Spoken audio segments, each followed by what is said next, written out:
हमें पहले ये जानना होगा कि टॉर्नेडो बनता कैसे है। टॉर्नेडोज नॉर्मली थंडर स्टॉर्म के दौरान पैदा होते हैं, एक ऐसा खास किस्म का थंडर स्टॉर्म जिसको सुपर सेल कहा जाता है।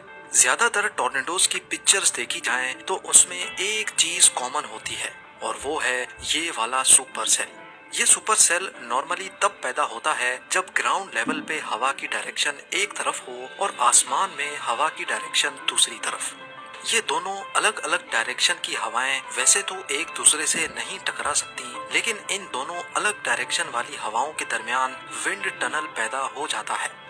ये हॉरिजॉन्टल विंड टनल अगर ऐसे एरिया के ऊपर हो जहां एवेपोरेशन हो रही होती है तो फिर मामला गड़बड़ होना शुरू हो जाता है।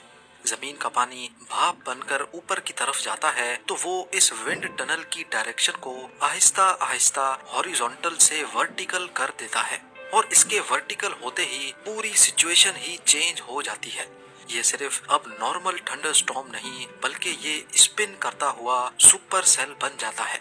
ये सुपर सेल तब मजीद भयानक हो जाता है जब जमीन से एवेपोरेट होने वाले वेपर्स इसमें मुसलसल इकट्ठे होते रहते हैं, जो सुपर सेल की साइज को हद से ज्यादा बढ़ा देते हैं।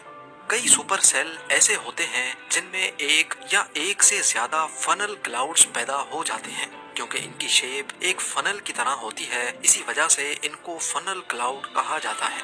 जब तेज घूमता हुआ फनल क्लाउड जमीन से आकर टच होता है तो इसका नाम फनल क्लाउड से ट्विस्टर या फिर टॉर्नेडो हो जाता है। टॉर्नेडो के अंदर हवाएं 480 किलोमीटर पर आवर की स्पीड से घूमती हैं, जो जमीन पे मौजूद किसी भी चीज को अपनी लपेट में ले सकती हैं। स्ट्रीट लाइट्स, साइन बोर्ड्स, दरख्त, पक्के घरों की खिड़कियां और हत्ता के कई घरों की छतें तक भी टॉर्नेडो की इन तेज हवाओं में उड़ जाती हैं। इन हवाओं में इतनी ताकत होती है कि ये इंसानों और जानवरों को भी उठाकर दूर फेंक सकती हैं। ना सिर्फ इतना बल्कि ये गाड़ियों की डायरेक्शन को भी बदल सकती हैं।